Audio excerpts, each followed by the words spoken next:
Our next presenter is the Director of Innovation at Jeppe High School for Boys in Johannesburg, South Africa.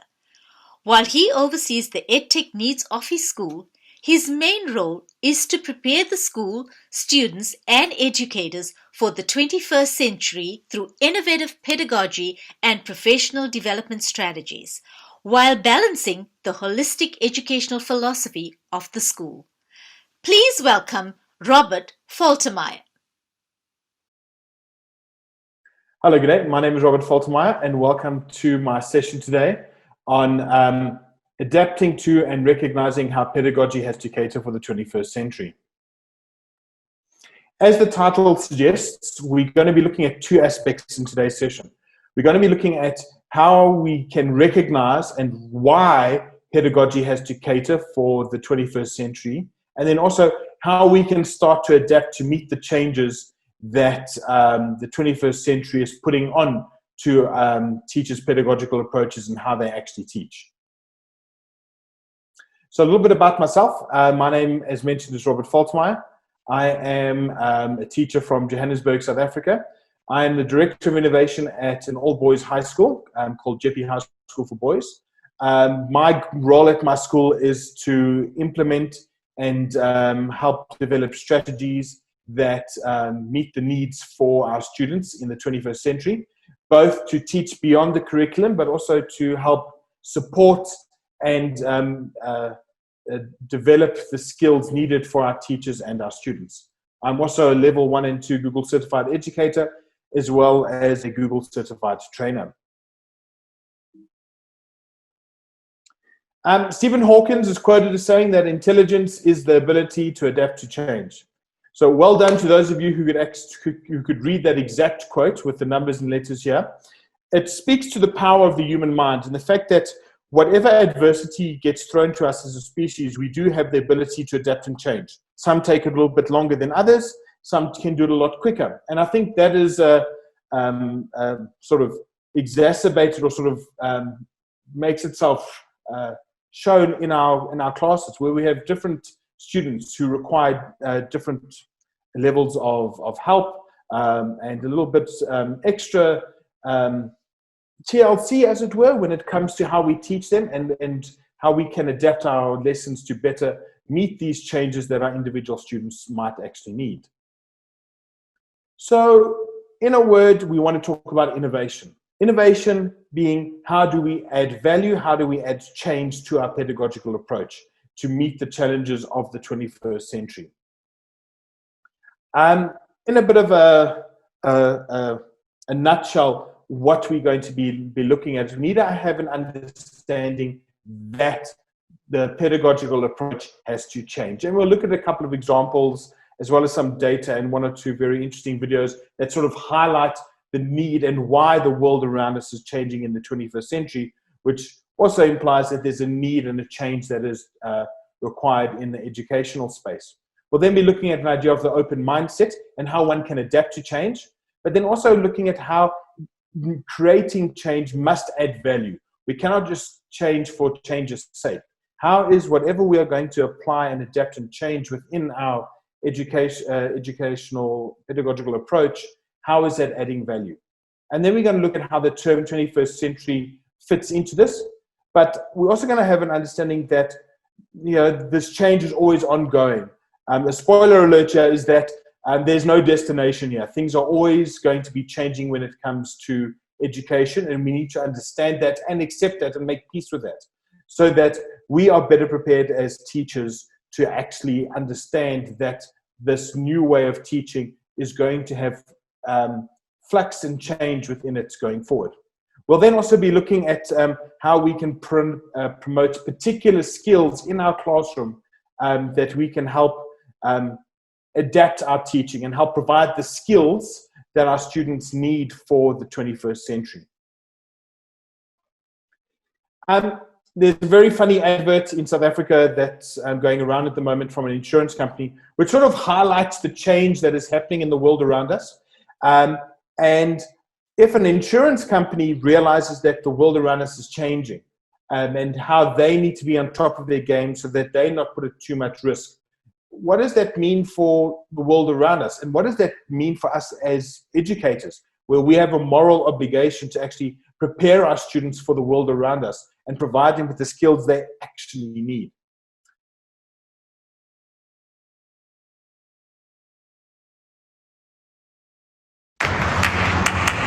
These are interesting times. A time where cars drive themselves. What could go wrong? Companies are racing, and tech giants, they're rushing to be first. Nice grab. Not everyone seems to be agreeing with the global climate agreement. What could go wrong? Your smart house is controlled by a smart device. What could go wrong? And deliveries, well, they're getting smarter too. What could go wrong? What we set up there is starting to come down here. We're building higher and higher and even higher up. And we're moving further out. It's the age of invention, of artificial intelligence. What could go wrong? When things go wrong, wouldn't you want to be with the insurer that makes it right?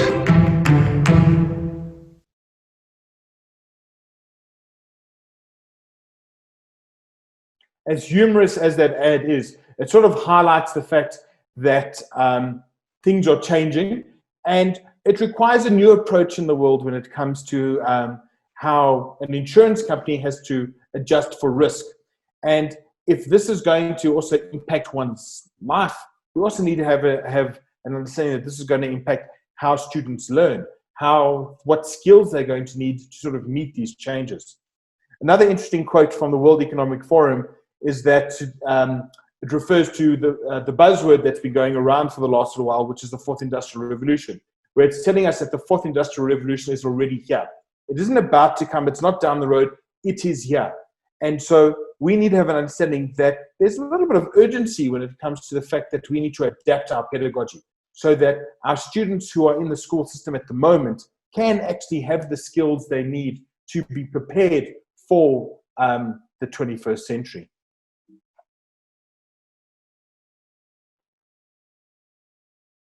Another video from the World Economic Forum also highlights this in a little bit more detail so that we can have a better understanding of this change, to sort of recognize the change that is happening around us. And we'll see it in a lot of different ways. Just think about all the different devices we have in our home at the moment, whether you have a smart speaker, whether you have a smartphone or device, if your house is connected, or how your workplace is evolving and changing. Also, how people's interactions with one another and how social media is becoming an important part in the way people can connect around the globe. This change is everywhere, and we need to, and I mentioned earlier, we need to have this moral obligation to prepare our students for this change. So hopefully this video that we'll show now also highlights this change that is happening around us.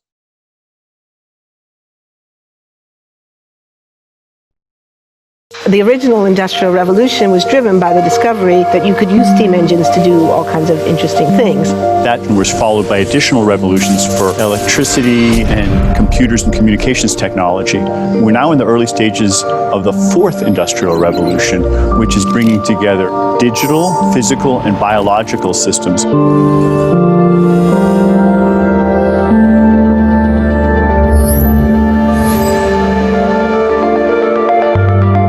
One of the features of this fourth industrial revolution is that it doesn't change what we are doing, but it changes us.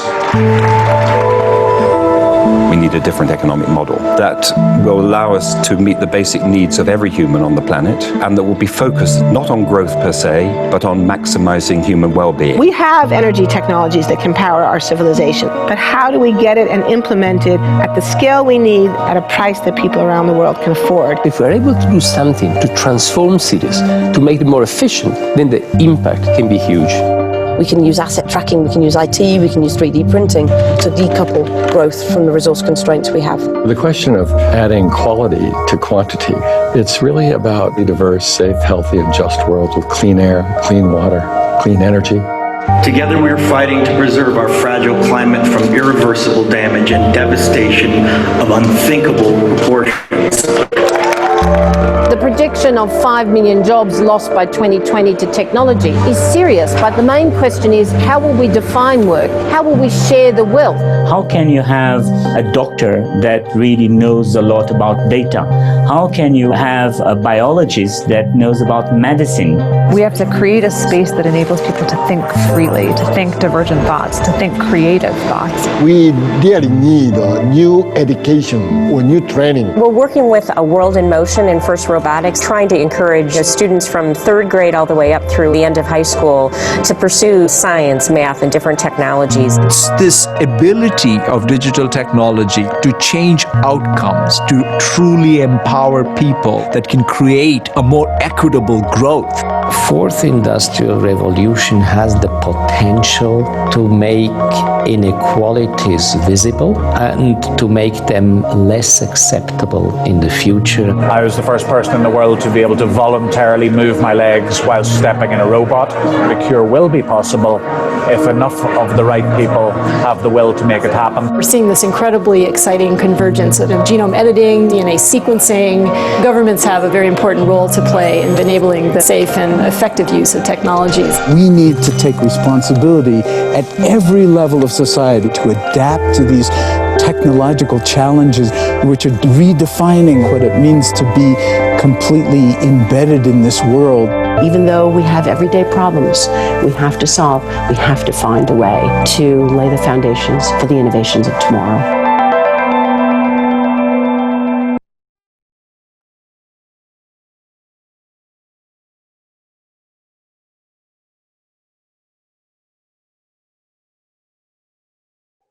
So why is it important that we understand that things are changing? How do we recognize the change that is happening around us? So a little bit of data on this. 85% of jobs that will exist in 2030 haven't been invented yet. Think about Airbnb, think about Uber, think about a number of different conglomerates out there, Amazon for instance, and how they have disrupted the world of work and how things have actually affected how people interact and actually do a whole lot of things. This is important. And now let's take that a little bit further. How do we prepare our students for a world for these very different industries? But more importantly, how do we prepare them for a world for jobs that have been invented? What skills will they need? How will these skills need to be taught? What is more important? What are the priorities? It's a very difficult thing for us as teachers to actually answer.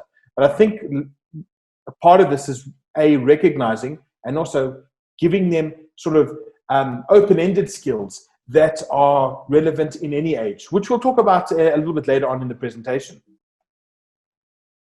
Another aspect is understanding that data has now become the sort of driving force around wealth. When in the Middle Ages, owning land during the agricultural age was sort of the seat of power. Then in the industrial age was the ability to own raw materials and all that. But now data is becoming really, really pervasive in our world at the moment.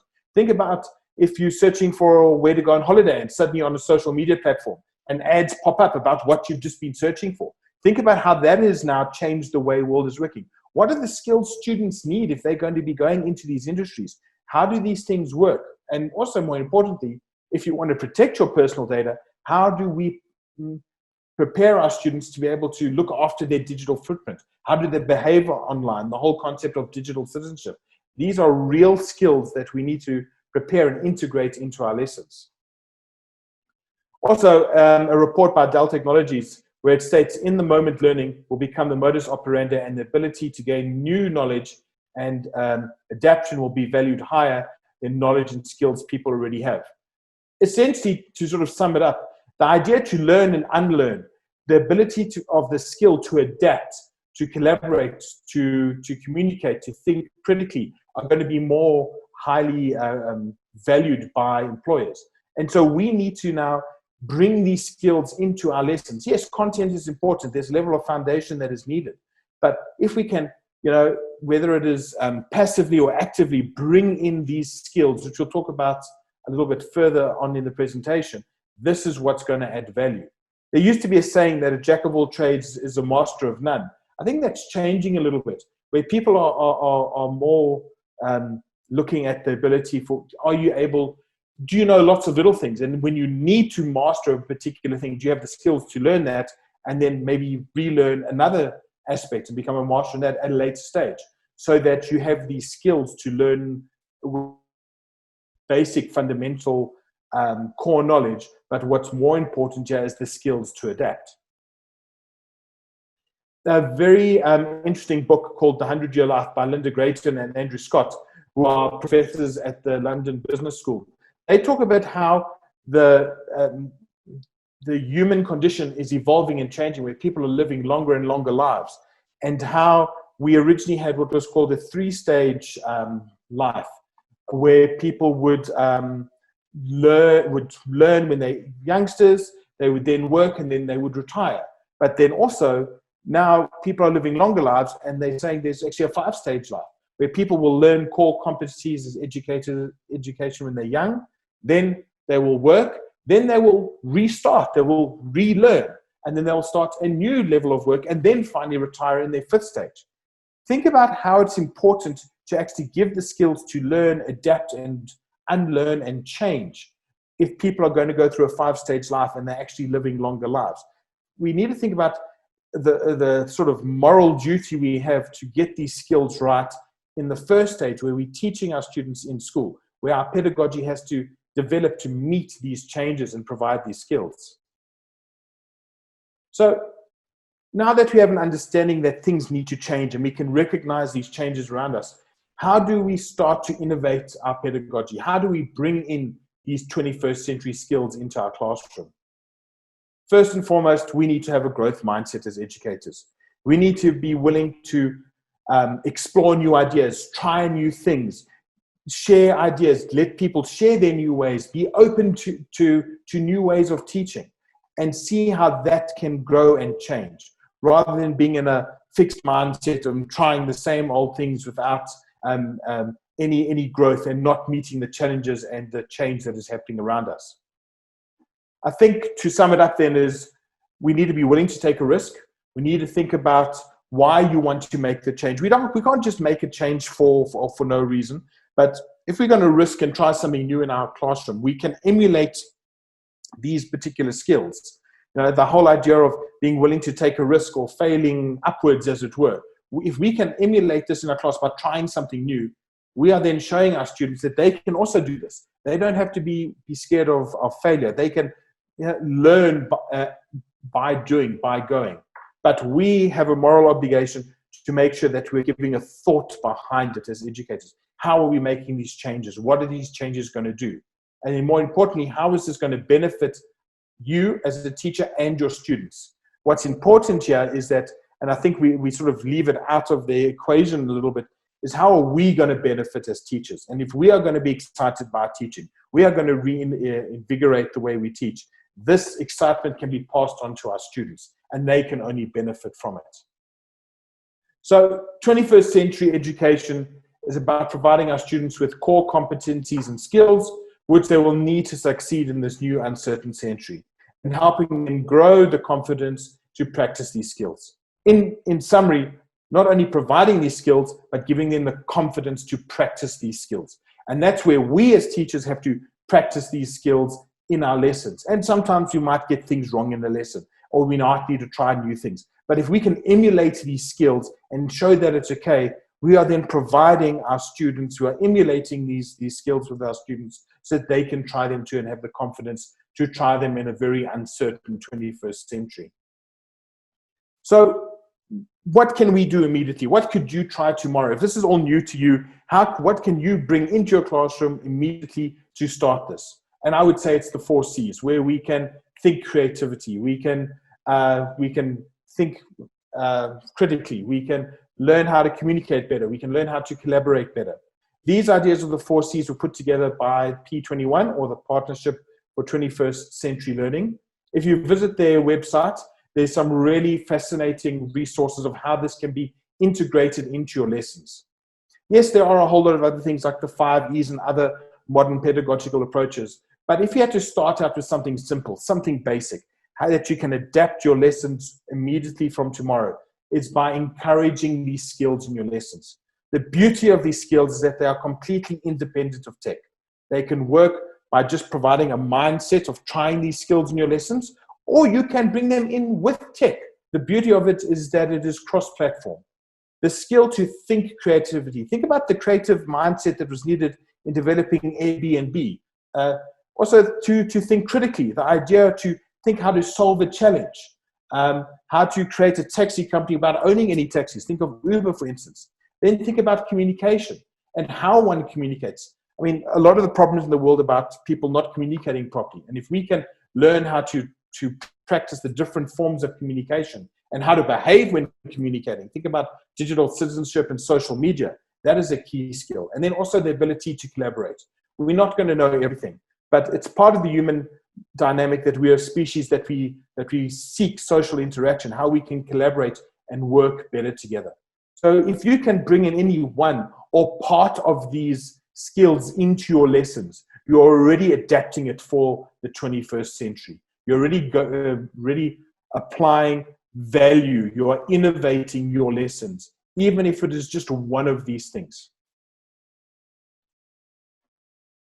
So ask yourself, what does collaboration mean for you and your classroom? What does communication mean? What does creative thinking mean? What does critical thinking mean? Take these questions, think about them at the end of this presentation, how you can now start to adapt your lessons by bringing in any combination, or all four of these if you can, which is even better, into your lessons, which are skills that can help adapt your lessons to prepare our students for the 21st century.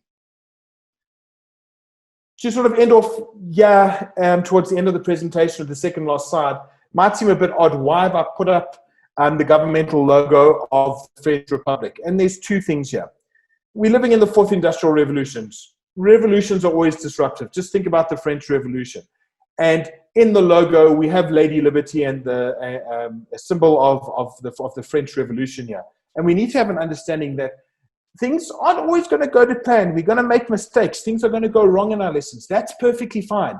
But if we are failing upwards, if we are trying to improve and better our pedagogy, understanding that this is a journey and it's not a destination, we are helping ourselves. But I think what's more important, we need to have understanding that we can't just change and lose what it is core to be human. When the French government passed the law, it asked itself whether it is promoting liberté, égalité, or fraternité. In other words, liberty, equality, or brotherhood. If this law does not promote any of these three things, it's not seen as something that can be passed by the French government.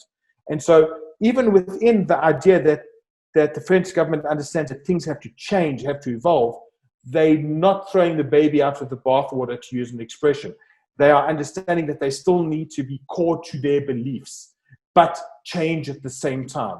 We need to understand that we can't just change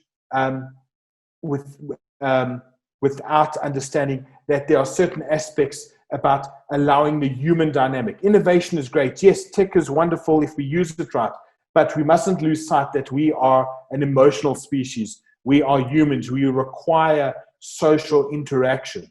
And so you can then make this change, but don't lose sight of what it is to be human. Don't run away with the whole idea of, technology is going to solve everything, but you're not adding value into it. And I think that is important. With that, I thank you very much for attending my presentation. Please feel free to get hold of me if you'd like to ask any questions at a later stage. And I hope you've had a better understanding of realizing how one can recognize the change that is happening around us, and also to start to adapt your lessons to meet the challenges and the opportunities that the 21st century provides. Thank you very much, and stay safe. Thank you, Robert, for sharing your insights on preparing students and educators for the 21st century.